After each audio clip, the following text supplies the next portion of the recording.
साल के आखिरी महीने की वो रात। तिमिरपुर गांव ने शायद दशकों से ऐसी ठंड नहीं देखी थी। उत्तर से आने वाली सर्द हवाएं हड्डियों को चीर रही थी। पूरा गांव घने कोहरे की सफेद चादर में लिपटा था, जैसे कोई अनिष्ट होने वाला हो।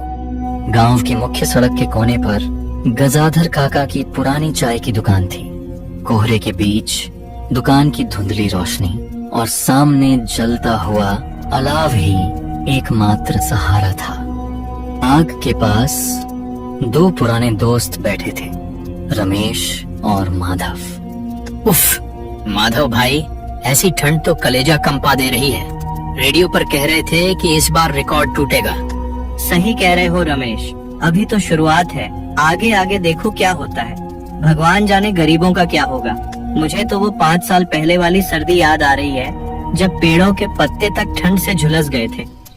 ठंड तो बस एक बहाना है बेटो, असली डर तो वो है जो इस कोहरे के पीछे छिपा है।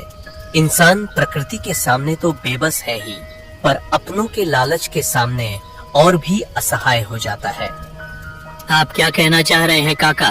क्या कोई पुरानी बात याद आ गई? आज की ये धुंध, ये बर्फीली हवा मुझे 20 साल पुरानी उस खौफनाक रात की याद दिला रही है। वो घटना रतनपुर गांव की है। गजाधर काका की आवाज में एक अजीब सा भारीपन आ गया था। रमेश और माधव अब आग तापने से ज्यादा उनकी बात सुनने में दिलचस्पी लेने लगे। उस साल रतनपुर के सरकारी स्कूल में एक नए मास्टर जी आए थे, प्रभाकर शास्त्री। शहर के पढ़े लिखे इंसान भूत प्रेत पर यकीन नहीं करते थे। उनके आने के दूसरे दिन ही ऐसी ही कड़ाके की ठंड शुरू हुई। एक शाम स्कूल का काम खत्म करते करते उन्हें देर हो गई। चारों तरफ सन्नाटा था और कोहरा इतना कि हाथ को हाथ न सूझे। हे भगवान, कितनी ठंड है। काश एक मोटा कंबल साथ ले आता, रास्ता भी ठीक से नहीं दिख रहा। तब पीछे से एक भारी आवाज आई। वो गांव के सबसे बुजुर्ग व्यक्ति शिवचरण बाबा थे। मास्टर जी, इतनी रात को इस सुनसान रास्ते पर अकेले कहाँ जा रहे हो? अरे बाबा, आप डरा ही दिया आपने। बस घर जा रहा था, पर रास्ता समझ नहीं आ रहा। अकेले जाना ठीक नहीं है बेटा। चलो, मैं तुम्हें मुख्य सड़क तक छोड़ देता हूँ। दोनों चलने लगे। रास्ते में एक बहुत बड़ा बंजर खेत था, जिसे गांव वाले अभागा खेत कहते थे। तभी प्रभाकर की नजर खेत के बीचों बीच खड़ी एक काली आकृति पर पड़ी। बाबा, वो देखिए, इतनी रात को उस बर्फीले खेत में कौन खड़ा है? क्या वो कोई किसान है? उधर मत देखो मास्टर जी, अपनी नजरें नीची करो और तेज चलो। वो कोई इंसान नहीं है। अगले दिन प्रभाकर अकेले लौट रहे थे। उनके मन में अजिज्ञासा थी। जैसे ही वो उस खेत के पास पहुंचे, अचानक हवा का तापमान 0 से भी नीचे गिर गया। उनका शरीर बर्फ की तरह जमने लगा। तभी वही काली आकृति उनके सामने आकर खड़ी हो गई। मेरी जमीन, मेरी फसल किसने बर्बाद की? आप कौन हैं? मुझे जाने दीजिए। तुम सब एक जैसे हो, लालची। मेरी जान ले ली और अब मेरी जमीन छीनने आए हो। प्रभाकर जान बचाकर भागे और सीधे शिवचरण बाबा के घर जाकर गिरे। जब होश आया तो बाबा ने उन्हें उस रूह की हकीकत बताई। मास्टर जी, जैसे आपने देखा, वो नेमसेह था। 20 साल पहले वो इस गांव का सबसे सीधा किसान था। वो गांव के बड़े जमींदार ठाकुर भानु प्रताप की जमीन पर बटाई करता था। नेमसेह की बेटी बहुत बीमार थी। उसे पैसों की सख्त जरूरत थी। सरकार, मेरी मेहनत के पैसे दे दीजिए। बिटिया अस्पताल में दम तोड़ रही है। भाग यहाँ से, अभी कोई पैसा नहीं है। काम करना है तो कर, वरना रास्ता नाप। अगले दिन ठाकुर की फसल किसी ने उजाड़ दी। ठाकुर को शक हुआ कि ये नेमसेह का बदला है। उसने अपने लठैतों से नेमसेह को उसी खेत में इतना पिटवाया कि उसकी जान चली गई। मरते वक्त नेमसेह के मुंह से बस यही निकला था, मेरी जमीन के पास जो आएगा वो बचेगा नहीं। फिर क्या हुआ काका? क्या उस ठाकुर को सजा मिली? सजा तो मिलनी ही थी बेटा। नेमसिंह की मौत के बाद उस खेत में कभी फसल नहीं उगी। ठाकुर पागल हो गया। उसे हर जगह नेमसिंह का साया दिखता। अंत में उसी के सगे बेटे ने जायदाद के लालच में ठाकुर को जहर देकर मार दिया। जिस जमीन के लिए ठाकुर ने खून बहाया था, वही जमीन उसके खानदान के खात्मे का कारण बनी। और वो फसल किसने उजाड़ी थी? क्या वो सच में नेमसिंह ने उजाड़ी थी? नहीं, असल में गांव के कुछ दूसरे लोग जो ठाकुर से तंग थे, उन्होंने फसल खराब की थी। पर बलि चढ़ा बेगुनाह नेमसिंह, इसीलिए उसकी रूह आज भी उस कोहरे में इंसाफ ढूंढती है। दुकान के बाहर कोहरा और भी घना हो गया था। गजाधर काका चुप हो गए। रमेश और माधव ने एक दूसरे की ओर देखा। अब उन्हें ठंड के साथ साथ एक अनजाना डर भी महसूस हो रहा था। गजाधर काका की कहानी खत्म होते ही सन्नाटा और गहरा गया था। आग की लपटें अब राख में बदल रही थीं। रमेश और माधव के चेहरों पर डर साफ दिख रहा था। भैया अब उठो, रात के 2 बज रहे हैं। कोहरा इतना है कि रास्ता भी नहीं दिखेगा, संभल कर जाना। काका, आपकी कहानी ने तो खून जमा दिया। माधव, चलो जल्दी, घर पहुँचते पहुँचते न जाने क्या देखना पड़ जाए। अरे डरो मत रमेश, वो कहानी रतनपुर की थी, हमारे गांव की नहीं। चलो। दोनों दोस्त दुकान से निकलकर कच्ची पगडंडी पर चलने लगे। तभी अचानक उन्हें दूर से किसी के रोने की हल्की आवाज सुनाई दी। माधव, सुना तुमने कोई रो रहा है? चुप कर, हवा की आवाज होगी, तेज चल। जैसे जैसे वो आगे बढ़े, रोने की आवाज साफ होने लगी। पगडंडी के किनारे एक पुराना बरगद का पेड़ था। वहाँ एक औरत फटे पुराने कपड़ों पिजरीसी में बैठी अपना चेहरा घुटनों में छिपाए सिसक रही थी। माधव देखो, इतनी ठंड में ये औरत यहाँ क्या कर रही है? कहीं ये भी किसी मुसीबत में तो नहीं? रमेश, काका ने कहा था कि कोहरे में जो दिखे उस पर यकीन मत करना, चुपचाप निकल चलो। भैया, क्या मुझे गांव के आखिरी छोर तक छोड़ दोगे? मेरे पैर जम गए हैं, मैं चल नहीं पा रही।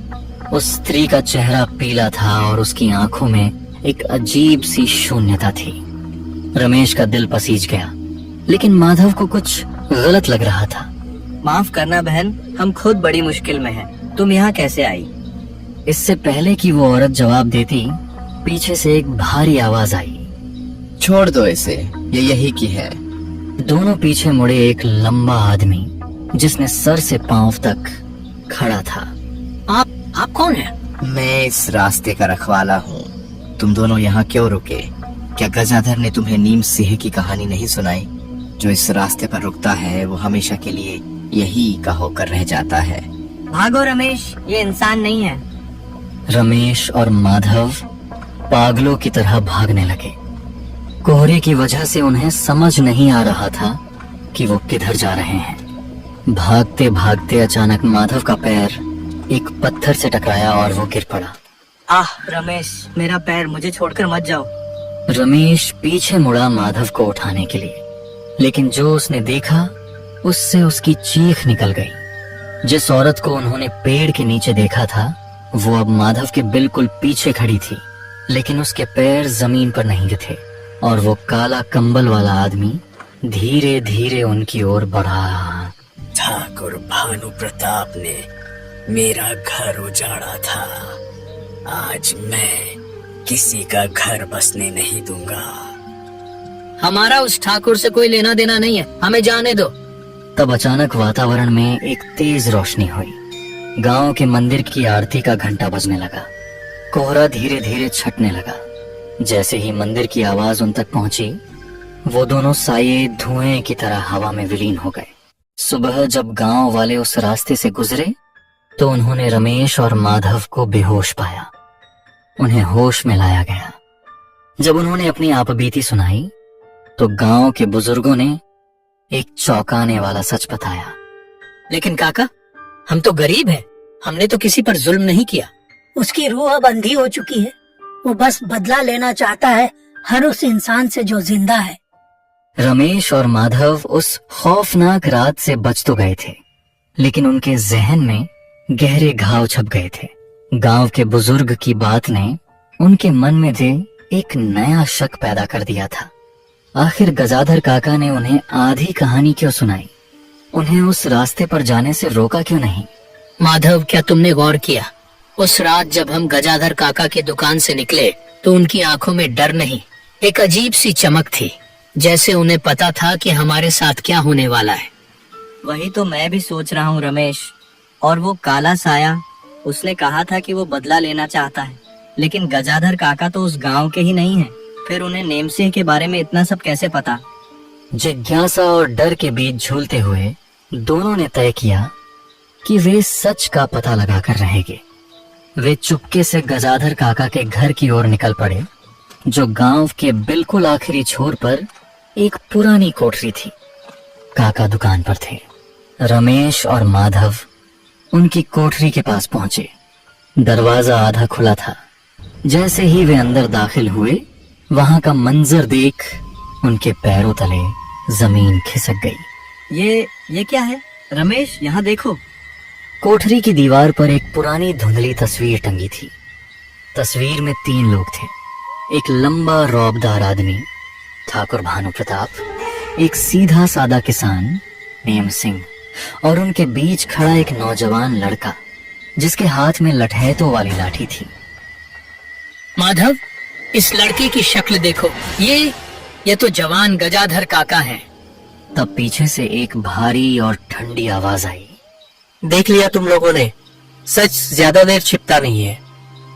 गजाधर काका दरवाजे पर खड़े थे। उनकी आंखों से आंसू बह रहे थे। हाँ, मैं वही हूँ, ठाकुर भानु प्रताप का सबसे वफादार लठैत। उस काली रात जब ठाकुर ने नेम सिंह को मारने का हुक्म दिया था, तो पहली लाठी मैंने ही चलाई थी।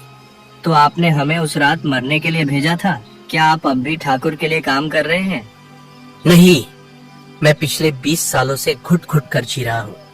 मैंने ही नेम सिंह की फसल उजाड़ी थी, क्योंकि ठाकुर ने मुझे लालच दिया था। जब नेम सिंह मरा तो उसकी रूह ने मुझे श्राप दिया था कि मैं कभी चैन से मर नहीं पाऊंगा। मैं तब तक इस गांव की सरहद पर पहरा दूंगा जब तक मैं किसी निर्दोष की जान बचाकर अपना पाप नहीं धो लेता। पर उस रात तो हमारी जान मुश्किल में थी, आपने हमें क्यों नहीं बचाया? मैं तुम्हें बचाने ही आया था। वो काला कंबल वाला आदमी वो नेम सिंह नहीं था, वो मेरा ही गुनाह था जो साये बनकर तुम्हें डरा रहा था। उस रात उस बरगद के पेड़ के पास मैंने ही उस साये को रोका था। अगर मैं वहां नहीं पहुंचता तो तुम आज जिंदा नहीं होते। अचानक कोठरी के अंदर का तापमान गिर गया। दीवार पर टंगी तस्वीर खुद ब खुद नीचे गिर गई। गजाधर, समय आ गया है। 20 साल का इंतजार खत्म हुआ। मैं तैयार हूँ नेम सिंह, इन मासूमों को छोड़ दो, मेरा लहू ले लो, पर मुझे इस पछतावे की आग से आजाद कर दो। देखते ही देखते कोठरी के बीचों बीच वही काला साया उभरा, लेकिन इस बार उसका चेहरा साफ था।